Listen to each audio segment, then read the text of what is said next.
Congressman Ron Paul was one of the first GOP candidates to put his hat in the ring for the 2012 presidential race, and now he's speaking out about everything from President Obama's plan for Afghanistan to the budget. Joining me now via Skype from Lake Jackson is Congressman Ron Paul. Congressman, thanks so much for being with us. We were speaking off camera just a moment ago saying I very much enjoyed covering you in the 2000 campaign when you got 42 delegates. You eventually withdrew in June. You say your odds are better this time around. What's different about this campaign?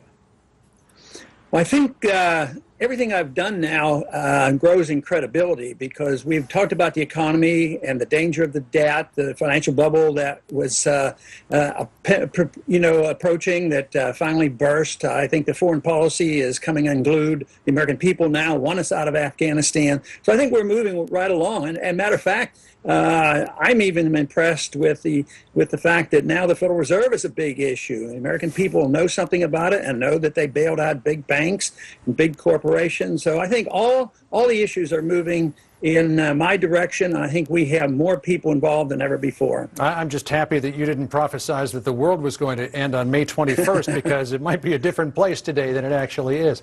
You were very critical of what the president said about Israel the other day. What would President Ron Paul do in terms of supporting the peace process and where Israel should be with its borders if a peace process was completed?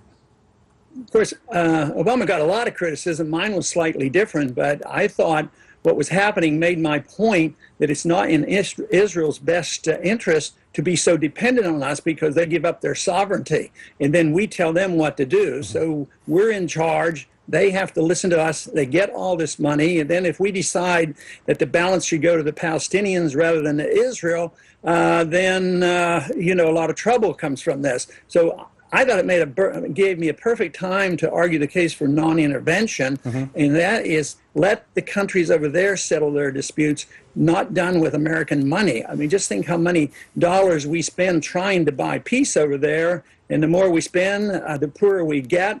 And, of course, we never see the results. We don't see peace. But what do you think would be reasonable in terms of where Israel's borders end up? Should there be a peace agreement? Quite frankly, my opinion shouldn't be very important. I have an opinion, but I think politically I'm sticking to my guns and saying that we shouldn't be involved in the internal affairs of other nations. We shouldn't be deciding borders over there. I'd rather than worry about our own borders here at home and worrying about our people here at home.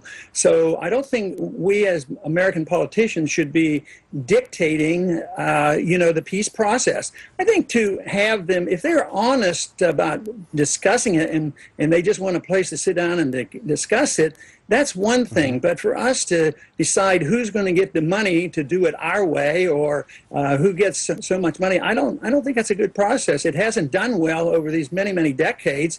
And right now we're going to run out of the ability to keep financing through foreign aid this so-called peace process. Congressman Ron Paul joining us this morning via Skype. Congressman, good to see you and look forward to your campaign coming up. Thank you very much.